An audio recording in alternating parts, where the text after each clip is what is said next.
Assalamualaikum warahmatullahi wabarakatuh. Dan semangat pagi kita semua. Jumpa lagi dengan saya Muhammad Hasan di channel ini.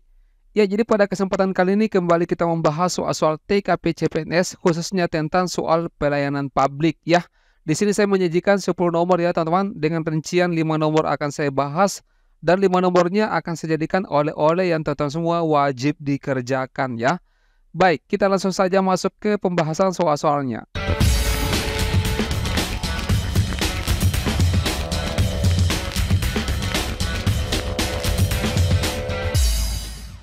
Ya, namun seperti biasanya saya tidak langsung membahaskan soal-soalnya ya teman-teman. Saya memberikan kesempatan kepada teman semua untuk mencoba mengerjakan terlebih dahulu ya. Nanti setelah itu kemudian kita bahas. Baik, kita mulai dari soal nomor 1, silakan.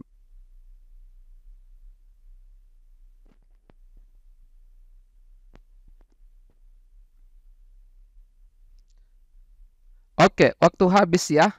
Nah, sekarang coba kita perhatikan di sini soalnya.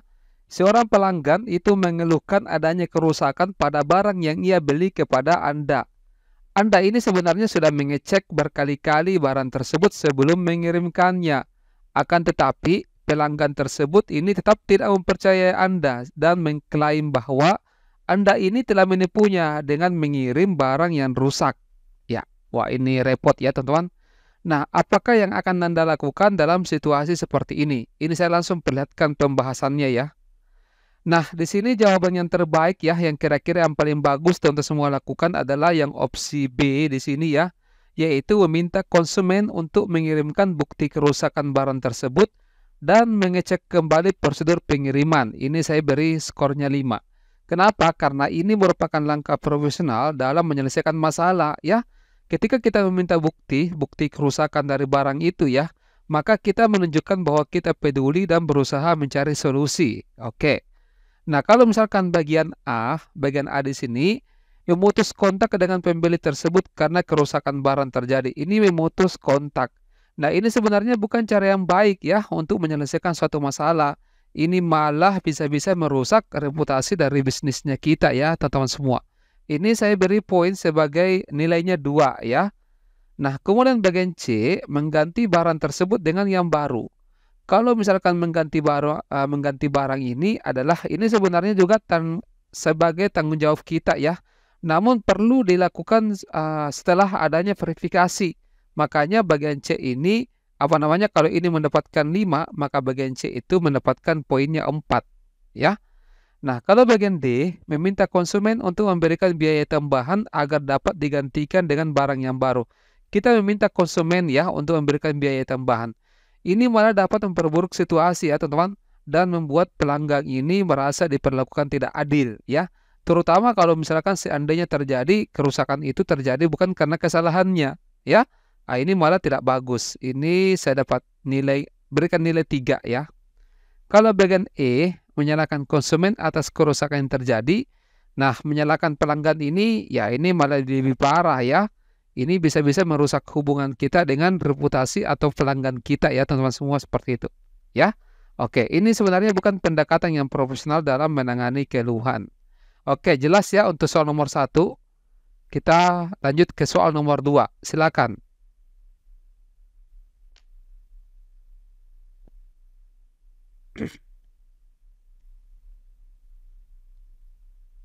Ya, oke ya.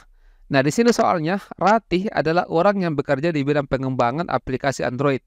Semakin hari perkembangan aplikasi ini semakin maju dan banyak aplikasi baru bermunculan yang fungsinya kurang lebih sama ya dengan aplikasi yang Ratih bikin, yang diluncurkan. Nah, agar tidak ketinggalan, apakah yang sebaiknya Ratih lakukan? Ya, coba kita perhatikan. Nah, bagian A di sini yang mendapatkan poin 5 ya teman-teman adalah menambahkan fitur baru yang tidak dimiliki oleh aplikasi lain. Ya, ini saya beri skornya 5. Nah, ketika kita memberikan nilai tambah ya, ini maksudnya kalau kita menambahkan fitur baru ya, ini dapat memberikan nilai tambah pada aplikasi dan itulah yang membedakan dari kompetitor. Ini semacam yang unik ya, kelebihan pada aplikasi yang kita bikin, yang kita buat ya. Nah, ini juga dapat menarik pengguna baru dan mempertahankan pengguna lama yang sudah menggunakan aplikasi tersebut sebelumnya. Kalau bagian B, memberikan harga berlangganan yang lebih murah dari aplikasi yang lain. Nah, strategi ini tidak berkelanjutan, teman-teman. Ini malah bisa merusak bisnis ya, dan dapat mengurangi keuntungan malah. Fokus pada kualitas ini lebih bagus ya, sering kali lebih penting daripada bersaing dalam harga. Lebih bagus kualitas aplikasi yang kita tingkatkan daripada harganya yang kita mainkan ya. Ini paling rendah nilainya 1. Kemudian bagian C, membuat sistem aplikasi yang lebih mudah dimengerti dan digunakan oleh pengguna. Jika aplikasi ini mudah digunakan dan dipahami, maka pengguna akan lebih cenderung tetap menggunakan aplikasi kita dibanding beralih ke aplikasi lain. Ini sedikit lebih rendah nilainya daripada yang A tadi ya. Ini nilainya 4. Kemudian bagian D, membuat tampilan aplikasi yang lebih menarik. Nah, ini dapat meningkatkan daya tarik awal ya, tetapi jika tidak didukung dengan fitur yang berguna, ya misalkan tidak ada kelebihan atau keunikan dari aplikasi, serta tidak mempertahankan UX-nya ya, user experience ini yang baik, maka pengguna mungkin tidak akan bertahan lama. Kemudian kalau bagian E, mengubah strategi marketing yang dapat meningkatkan jumlah pengguna. Strategi marketing yang efektif ini dapat meningkatkan visibilitas dan daya tarik aplikasi kita. Namun jika fitur dan user experience ini aplikasi tidak memadai, maka strategi marketing saja mungkin tidak cukup untuk bersaing. Tetap yang paling penting yang utama adalah yang kita perlu menambahkan fitur baru ya. Ini sebagai keunikan dari aplikasi yang dibuat oleh Rati. Oke, jelas ya untuk nomor 2 teman-teman. Nah, sekarang kita ke soal nomor 3. Silakan.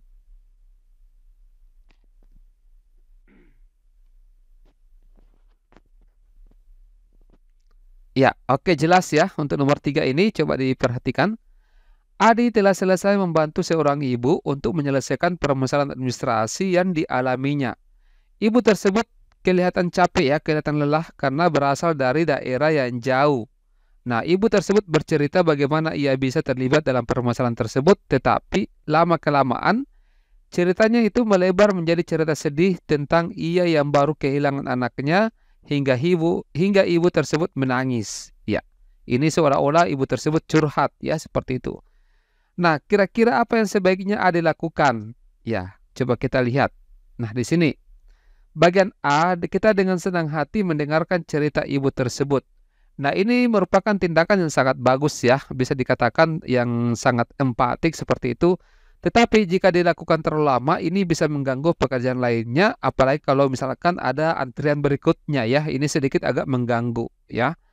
Kalau bagian B, mendengarkan ceritanya sampai pengantrian lain datang.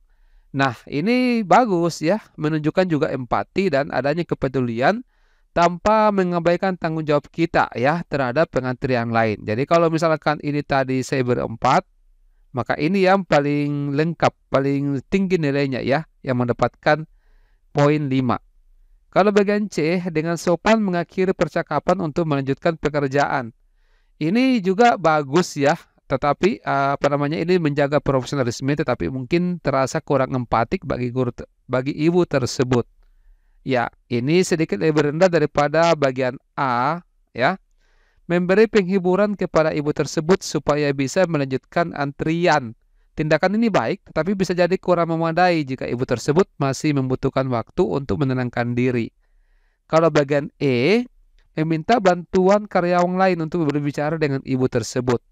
Ini kurang empatik ya, dengan menunjukkan adanya ketidaksabaran kita dalam menghadapi ibu tersebut. Karena ini sedikit sensitif ya perasaannya ibu tersebut. Oke, jelas ya untuk nomor 3 teman-teman. Ya, nomor 4 silakan.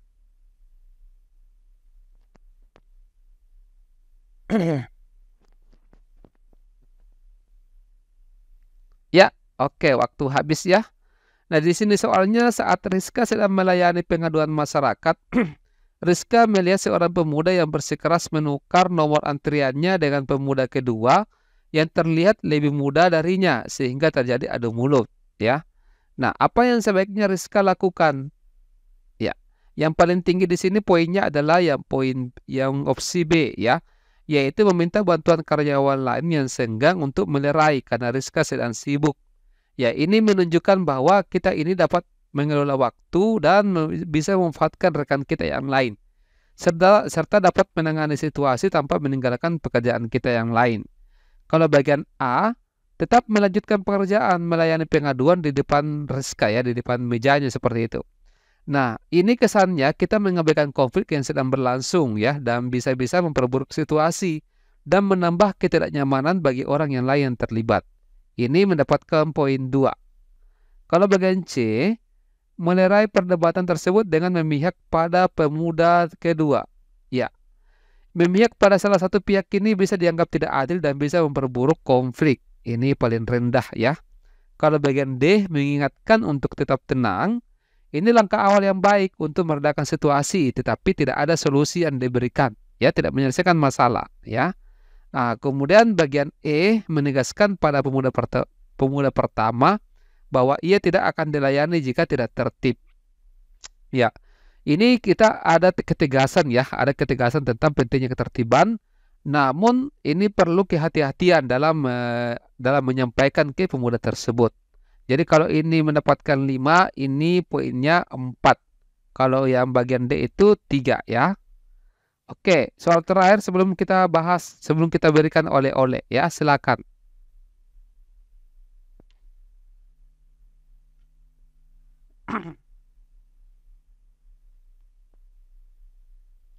Oke, waktu habis ya di sini soalnya. Sinta adalah seorang yang bekerja di toko busana. Pelanggan menanyakan pendapat Sinta tentang baju yang dia pilih. Sayangnya menurut Sinta baju tersebut kurang cocok dipakai oleh pelanggan tersebut karena terlihat kekecilan dan warnanya yang terlalu mencolok. Ya. Nah, apakah yang sebaiknya Sinta katakan? Ya, coba kita perhatikan ya. Nah, yang paling bagus di sini adalah yang bagian E. Ya, sebaiknya Sinta ini mengatakan dengan jujur bahwa bajunya ini kurang cocok dan menyarankan baju yang lain. Nah, ini artinya ada umpan balik yang jujur dan juga membantu pelanggan dengan menawarkan alternatif yang mungkin lebih cocok ya.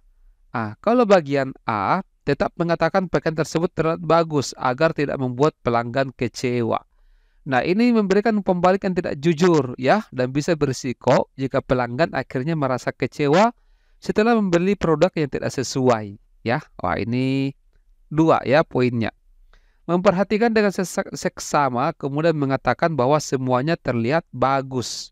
Ini menunjukkan ada perhatian kita yang sebenarnya yang kita berikan ya, tetapi tetap memberikan umpan balik yang tidak sepenuhnya jujur dan tidak membantu pelanggan memilih yang terbaik. Ya. Oke. Kalau bagian C, memperhatikan dengan seksama kemudian memuji pelanggan tersebut karena telah memilih baju yang cocok. Ini kentara sekali ya bahwa kita ini tidak jujur ya.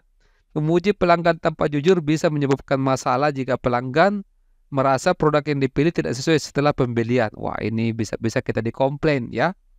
Kalau bagian D, memperhatikan dengan seksama dan mengatakan dengan jujur bahwa bajunya kurang sesuai. Ini agak mendingan ya teman-teman, karena ini ada umpan balik yang diberikan ya, umpan balik kejujuran, tetapi harus disampaikan dengan cara yang lembut agar pelanggan tidak merasa direndahkan. Jadi ini mendapatkan 4, ini yang 5 ya. Oke, untuk 5 nomor berikutnya seperti yang saya sampaikan tadi ya. Oleh-oleh pertama ini teman-teman dikerjakan ya. Oke, nanti disimak dulu, dipahami soalnya, ditentukan apa pilihannya ya. Kemudian oleh-oleh kedua nomor 7 ya, silakan dipahami soalnya. Kemudian oleh-oleh ketiga nomor 8 yang ini ya. Terus oleh-oleh keempat nomor 9 ya, silakan dipahami, ini menarik ya. Dan nomor terakhir ini oleh-oleh terakhir nomor 10, oleh-oleh kelima ya. Jadi saya berharap teman semua mengerjakan ya kelima oleh-oleh ini, nomor 6 sampai nomor 10, dan dikirimkan jawabannya di kolom komentar yang ada di bawah video ini. Nanti misalkan kalau ada terjadi perbedaan jawaban ya dengan satu yang lainnya, itu bisa kita diskusikan dan diberikan alasan.